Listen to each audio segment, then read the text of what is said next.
पद को लेकर राजनीति में आरोप प्रत्यारोप का सिलसिला थमने का नाम ही नहीं ले रहा। इसी पृष्ठभूमि पर उबाटा गुट सांसद संजय राउत ने मीडिया से बातचीत में बताया कि मेयर पद के लिए पक्षों में गुट नामांकन प्रक्रिया जारी है। आगे राउत ने मुख्यमंत्री देवेंद्र फडणवीस को आड़े हाथ लेते हुए उनके दावोस दौरे को लेकर कहा कि पिकनिक समाप्त होते ही मुख्यमंत्री मेयर इलेक्शन पर ध्यान देंगे। साथ ही सांसद राउत ने पालघर मोर्चा भाजपा के नवनिर्वाचित युवा राष्ट्रीय अध्यक्ष नितिन नवीन को लेकर भी अपनी स्पष्ट प्रतिक्रिया व्यक्त की। गट म्हणून नोंदणी करण्याचं काम चालू आहे। आता मुख्यमंत्री देशभरातल्या मुख्यमंत्र्यांची पिकनिक डावोसला सुरू आहे। मी महाराष्ट्राच्या म्हणत नाही, देशभरातल्या मुख्यमंत्र्यांची पिकनिक स्वित्झर्लंडला सुरू आहे बर्फात। ती संपली काय मुख्यमंत्री मेयरच्या इलेक्शनमध्ये लक्ष घालतील। स्वित्झर्लंडमधला डावोसमधला जी औद्योगिक कॉन्फरन्स आहे ती अत्यंत हास्यास्पद ठरते, विशेषतः भारताच्या दृष्टीने। अनेक राज्यांचे मुख्यमंत्री तिकडे जातात आणि तिकडे भेटेगाठी होतात, देशात नाही भेटत एकमेकांना। स्वित्झर्लंडच्या निसर्गरम्य बर्फाळ प्रदेशात हिंदुस्थानचे अनेक मुख्यमंत्री एकमेकांना भेटतात आणि तिथे चर्चा होते। आणि भारतातलेच उद्योग डावोसला जाऊन मुख्यमंत्र्यांशी करार करतात जनतेच्या कराच्या पैशावर। जायला हरकत नाही, पण जो फौजफाटा राज्यातून जातो स्वित्झर्लंडला, पंतप्रधानांनी त्याच्यावर लक्ष ठेवणं गरजेचं आहे की खरंच मध्य प्रदेशमध्ये गुंतवणूक येते आहे का, आंध्रमध्ये गुंतवणूक येते आहे का, इतक्या डावोसला फेऱ्या मारून वर्षानुवर्ष। महाराष्ट्रामध्ये किती कोटीचे करार झाले? 14 लाख कोटीचे का? एका दिवसात 1 लाख कोटीचे एका दिवसात 14 लाख रोजगार मिळणार आहे, 14 लाख। आणि मुंबईत 9 लाख रोजगार मिळणार आहे।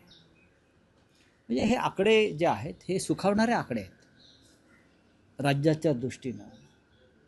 पण जेव्हा जेव्हा मुख्यमंत्री आपले दावोसला गेले, मग फडणवीस असेल किंवा अन्य कोणी असतील, तेव्हा हेच आकडे येतात।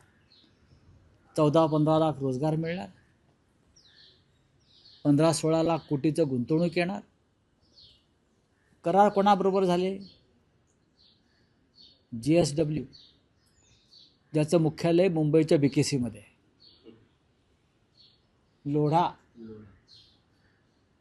ज्यांचं संपूर्ण हेडक्वार्टर मुंबईमध्ये आहे, पंचशील, मला कोणतरी म्हटलं सत्यजित तांबे यांची एक कंपनी आहे संगमनेरला, त्या कंपनीचा करारसुद्धा डावोसला झाला असं मी वाचलं। हे फार गमतीशीर आहे।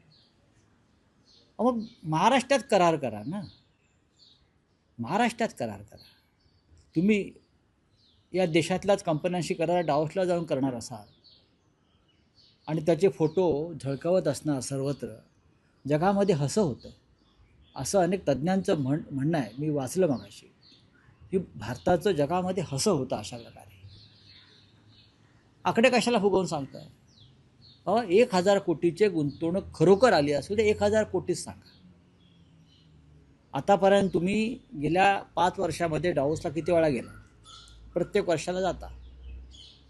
हे जर आकडे 5 वर्षातले पाहिले तर जवळजवळ 75 लाख कोटीच्या वर आकडे जातात। दाखवा गुंतवणूक कुठे आहे ती, आणि तुमच्या दौऱ्यांवर किती खर्च होतोय तेही या देशाला किंवा राज्याला दाखवा। हे मी सर्व राज्यांविषयी सांगतो, महाराष्ट्र प्रमुख आहे राज्य। ज्या गोष्टी तुम्ही मुंबईत बसून करू शकताय त्यासाठी अशा प्रकारे पंचतारांकित पिकनिक करण्याची गरज नाही। हे जर आकडे खरे असतील तर मी स्वागत करतो, जे आकडे दिले जात आहेत ते खरे असतील तर मी स्वागत करतो। मुंबईमध्ये 9 लाख रोजगार निर्माण होणार आहे, तो कोणत्या माध्यमातून होणार? कोणता उद्योग मुंबईत कोणत्या जागेवरती येणार? गौतम अडाणी जे धारावी घेत आहेत अख्खी आणि मुंबईचे अख्खे भूखंड घेत आहेत, ते 5000 रोजगार देऊ शकत नाही आहेत माझ्या माहितीप्रमाणे। तर हा 9-9.5 लाख रोजगाराचा आकडा आला कुठून? जनतेला फसवू नका आणि जनतेची तिजोरी लुटू नका, एवढंच मला या दाऊदच्या निमित्तानं सांगायचं आहे. राऊत साहेब, भारतीय एकनाथ जनता शिंदे पक्षाची दिल्लीत काही गेलेले नेते- आहेत, भाजप नेत्यांशी बैठक झालेली आहे. तुमच्याकडे काय आतली माहिती आहे का? माझ्याकडे आतली माहिती खूप आहे. आतली माहिती इतकीच आहे की शिंदेना कोणी धूप घालत नाही मेयरपदासाठी. आणि मुंबईच्या मेयरपदासाठी प्रथमच इतिहासामध्ये शिवसेना म्हणून घेणाऱ्यांना, बाळासाहेब ठाकरेंचा फोटो लावणाऱ्यांना